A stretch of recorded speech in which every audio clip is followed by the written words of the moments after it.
नमस्कार। आज की इस विशेष चर्चा में आपका स्वागत है। आज का विषय बहुत ही रोचक है, इंटरेस्टिंग है, क्योंकि आज हम समझने का प्रयास करेंगे कि किस प्रकार से पुराने जमाने में ऋषि मुनि जब कोई श्राप देते थे या कोई वरदान देते थे तो वो फलित हो जाता था और पूरी तरह से वो जिसके लिए जो संकल्प के साथ लिया जाता या किया जाता था उस संकल्प को पूर्ण कर लेता था। और साथ ही समझने का प्रयास करेंगे एक और समस्या का जिससे आज हम सभी घिरे हुए हैं, और वो है नेगेटिव थॉट्स। जितना मर्जी हम प्रयास कर लें, लेकिन हमारे चारों तरफ नेगेटिव थॉट्स अपना प्रभाव बनाए ही रखते हैं। 99% जो थॉट्स हैं वो पॉजिटिव नहीं है, या तो पूरी तरह नेगेटिव है या फिर कुछ ना कुछ उसके अंदर नेगेटिविटी का अंश बहुत ज्यादा बना हुआ है, जिसके कारण से हम अपने अंदर वो जो परिवर्तन, वो जो अपने साधनात्मक परिवर्तन लाना चाहते हैं या ट्रांसफॉर्मेशन लाना चाहते हैं वो नहीं ला पा रहे होते हैं। तो ऐसा क्या किया जाए या करा जाए जिसके माध्यम से हम अपने जीवन को पूरी तरह से परिवर्तित कर सकें। तीसरा हमारा जो सबसे बड़ा प्रश्न है जिसको आज हम उत्तर देने का प्रयास करेंगे वो ये है कि क्या ऐसा किया जा सकता है जिसके माध्यम से अवेयरनेस, होश सध सके। और साथ ही ये भी समझने का प्रयास करेंगे कि ऐसा क्या है जिसके माध्यम से चेतन मन और अवचेतन मन यानी कॉन्शियस माइंड और अनकॉन्शियस माइंड दोनों को एकाकार किया जा सकता है। क्योंकि अगर ऐसा हुआ कि चेतन और अवचेतन एक साथ हुए तो आपने बहुत सारी वीडियोस देखी होंगी लॉ ऑफ अट्रैक्शन पे या सबकॉन्शियस माइंड प्रोग्रामिंग पर, तो आप समझ सकेंगे कि हम वो सब कुछ को अपने अंदर ही संपन्न कर सकेंगे, संभव कर सकेंगे यदि कॉन्शियस और सबकॉन्शियस एकाकार हो सकते हैं। और होते कहाँ हैं ये भी जानेंगे। तो आज का विषय और विषय वस्तु बहुत ही रोचक होने वाली है। तो प्रारंभ करते हैं। हम अपने मन को अगर गौर से समझने का प्रयास करें तो देखेंगे कि हमारी श्वास प्रश्वास यानी सांस का आना जाना उस मन को गति देता है।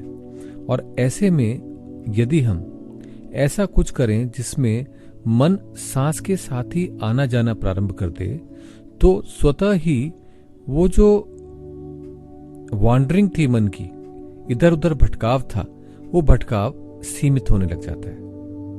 अब ऐसे में ऐसा क्या करें हम कि जिसके माध्यम से वो सीमित हो सके। तो हमें अपने मन को कहीं और लगा देना चाहिए। और कहाँ लगा देना चाहिए? हमें लगा देना चाहिए मंत्र जप में। तो अगर हम मंत्र जप करते हैं तो क्या होता है? मंत्र जप करने पर हमारे अंदर जो हमने परा, पश्चंती, मध्यमा और वैखरी वाक की बात करी थी, हमारे अंतर से वैखरी वाक अगर हम स्पष्ट बोल रहे हैं तो, और अदरवाइज हमारे अंदर ही वो आवाज, वो शब्द गूंजने लगते हैं उस मंत्र के, जिसको हम रिसाइट करते हैं, जिसको बार बार एक साइक्लिकल फॉर्म में बोलते चले जाते हैं। जैसे मान लीजिए आप बोल रहे हैं ओम नमः शिवाय, तो क्या होगा? आप बोलेंगे ओम नमः शिवाय, ओम नमः शिवाय, ओम नमः शिवाय, ओम नमः शिवाय। ऐसे आप साइकिल्स बनाएंगे, आवर्तन बनेगा। ओम के बाद नमः शिवाय और ये के बाद वापस ओम नमः शिवाय। तो यानी कि वर्तुलाकार ऊर्जा का गति होती है और वैसे ही इन मंत्रों की गति होनी प्रारंभ हो जाती है। अब ऐसे में आप सिर्फ एक क्रिया करिए। मंत्र तो आपने अब से पहले भी बहुत बार जपे होंगे। अब आपको करना बस इतना सा है कि उसको सुनने का प्रयास कीजिए। अपने अंदर ही उसे सुनिए। सुनने से आपको वो जो ऊर्जा वैखरी के माध्यम से बाहर वितरित हो जानी थी, डिस्ट्रीब्यूट हो जाती, वो बाहर ना जा करके वापस पुनः आपके अंदर ही उतरनी प्रारंभ हो जाएगी। और जैसे ही वो आपके अंदर उतरेगी, यानी आपने उसे सुन लिया, आपने उसी को धारण कर लिया, तो वो ऊर्जा आपके अंदर एकत्रित होने लगेगी। तो जो विचारों के माध्यम से ऊर्जा सब तरफ फैल रही थी, डिस्ट्रीब्यूट हो रही थी, वितरित हो रही थी और आपको छीण कर रही थी, कमजोर कर रही थी, वो ऊर्जा अब वापस आपके अंदर एकत्रित होने लगेगी और यही आपको सशक्त बनाती है। और ये ऊर्जा जब मंत्रों के माध्यम से बार बार बार बार उन चैनल्स में रिपीट करने के माध्यम से, क्योंकि कोई भी मंत्र अपने आप में एक कूटस्थ ध्वनि है, वो एक प्रकार के एनर्जी सर्किट को एक्टिवेट करता है हमारे शरीर के अंदर। तो वो जो एनर्जी सर्किट्स हैं जिसके माध्यम से ये ऊर्जा हमारे अंदर चल रही है, गतिशील हो रही है, तो ये उसके केंद्र पे जब एकत्रित हो जाती है, तो फिर जब भी कोई व्यक्ति उस ऊर्जा का उपयोग करना चाहता है तो वो उसको अपने संकल्प पूर्ति में कर सकता है। अब संकल्प पूर्ति कुछ भी हो सकती है, आप अपनी इच्छा को मैनिफेस्ट कर सकते हैं, वो इच्छा कुछ भी हो सकती है, अपने लिए कुछ प्राप्त करना, दूसरों के लिए कुछ करुणा में प्रदान करना, या फिर किसी को सही मार्ग पे लाना। तो यही था जिसके माध्यम से हमारे ऋषि मुनि अपने शब्दों को उपयोग करके दूसरों का मार्गदर्शन करते थे। अब इसके अलावा दूसरी चीज क्या होती है? दूसरी चीज ये होती है कि जब हम बोलते हैं और हम ही सुनते हैं तो वो हमारे अंदर एक वर्तुल पैदा करता है, और उस वर्तुल में हम विचार कहां से करते हैं आप देखिए तो और सरल समझ में आएगा। विचार करते हैं हम अपने मस्तिष्क में। ये है हमारा चेतन मन का केंद्र, और इस चेतन मन के केंद्र से जब हम नीचे उतरने लग जाते हैं, यानी कि हम उस जगह पहुंचते हैं जहां पर हम सुन रहे होते हैं। कहां सुन रहे होते हैं? मध्यमा में सुन रहे होते हैं, यानी हृदय अनाहत जहां हम सुन रहे होते हैं। तो हम जैसे ही उस तक पहुंचने लगते हैं, यानी शब्द जहां पर गुंजरण रूप में सुनाई पड़ने लगा था, उस स्थान पर वापस लौटना प्रारंभ कर देते हैं, तो वो स्थान है हमारा अवचेतन का, सबकॉन्शियस का। इसके ऊपर हमने पूर्व में वीडियोस में डिस्कशन किया हुआ है, उसको आप समझ सकते हैं। तो अब जब हम वापस पुनः अपनी ध्वनि को ही अपने आप ही सुन रहे होते हैं, तो हमारा चेतन मन हमारे अवचेतन मन से जुड़ने लग जाता है। और जैसे जैसे अवचेतन मन जुड़ता है और चेतन मन जुड़ता है, तो हमारे अंदर की बहुत कुछ समस्याएं समाप्त होने लगती हैं, क्योंकि हम बिल्कुल अपने आप में स्पष्ट हो जाते हैं। जो तर्क, वितर्क और कुतर्क, ये जो तीन चीजें हैं, इनमें से जो कुतर्क है सबसे पहले वो समाप्त होना शुरू हो जाता है। और जैसे जैसे नेगेटिव थॉट्स समाप्त होने लगते हैं, कम होने लगते हैं, और हम अपने जीवन में स्पष्ट होने लग जाते हैं, हम अपने संकल्पों को अधिक से अधिक ऊर्जा का बल दे सकते हैं। तो आप ये देखिए कि ये कितनी विशेष बात है, इतनी साधारण सी इस क्रिया मंत्र जाप करने की, कि आपका चेतन और अवचेतन एक हो सकता है। लेकिन ये दूसरे चरण की बात करी हमने, जहां पर आपने सुनना प्रारंभ किया मंत्र को। अब तीसरा चरण क्या होता है? तीसरा चरण वो होता है जहां आप उस ध्वनि को फील करने लगे, आप महसूस करने लगे, और जहां आपने उसको अनुभव करना शुरू किया, फील करना शुरू किया, यहां से ट्रांसफॉर्मेशन हो जाता है। और ट्रांसफॉर्मेशन क्या होता है?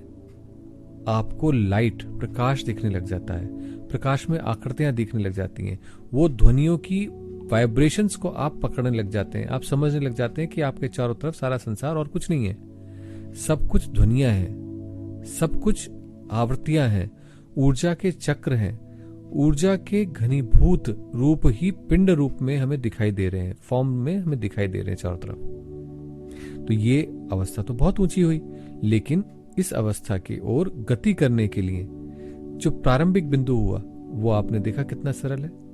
तो इसलिए आप भी इस प्रयोग को कर सकते हैं और इस प्रकार से अपने जीवन की साधनाओं को पूर्ण भी कर सकते हैं। तो सबसे सरल प्रयोग क्या हुआ?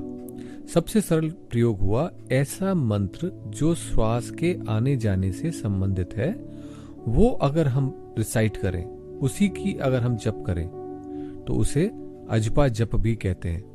अगली वीडियो में समझेंगे कि उसे अजपा क्यों कहते हैं, पर अभी तो इतना ही कि उसका जप अगर हम करें तो हम, और सुने उसको जप करते हुए, तो हम अपने आप पहले से दूसरे चरण में उतरते हैं।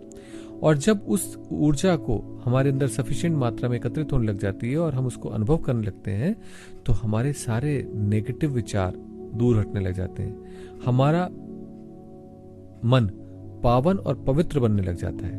और ऐसे में हम उस ऊर्जा के माध्यम से जो हम फीलिंग्स हमें आ रही हैं उसको अनुभव करते हुए हम अपने अंदर पॉजिटिविटी और अपने अंदर वो क्षमता पैदा करने लग जाते हैं कि हम जो बोलना चाहें या बोल करके हम किसी का भी संकल्प पूर्ण करना चाहें, वो सब कुछ करने की हमें क्षमताएं आ जाएं।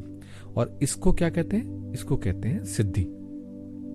अब इसको इतने सरल रूप में समझने के पश्चात आपको भी इसे प्रयोग को करना चाहिए। तो सिंपल सा प्रयोग है, जब भी आपको समय मिले आप अपनी सांस को जब अंदर जा रही है तो उसे देखते हुए सो बोलें। अभी मैं बोलने के लिए इसलिए कह रहा हूं क्योंकि वो ध्वनियों के विषय में हम अगली बार चर्चा करेंगे कि इसे बोलने की भी आवश्यकता नहीं है, ये स्वतः ही हो रही है हमारे अंदर, ये स्वयं सिद्धा है, इसके लिए कुछ प्रयास की आवश्यकता नहीं है। पर फिर भी अभी आप प्रारंभिक चरण पर इसको सो बोलते हुए सांस को ले सकते हैं और हम बोलते हुए सांस छोड़नी है। तो सो, सांस अंदर गई, हम, सांस बाहर निकली। और इस सो हम को आपने सुनना है। जैसे जैसे आप इसके साथ में श्वास प्रश्वास को जोड़ते जाएंगे और जैसे जैसे आपका ये सुनना घनीभूत होता चला जाएगा, आप अपने अंदर पाएंगे कि मन के अंदर जो बहुत सारे नेगेटिव विचार थे, बहुत सारी समस्याएं थी, दुविधाएं थी, वो समाप्त होने लगी।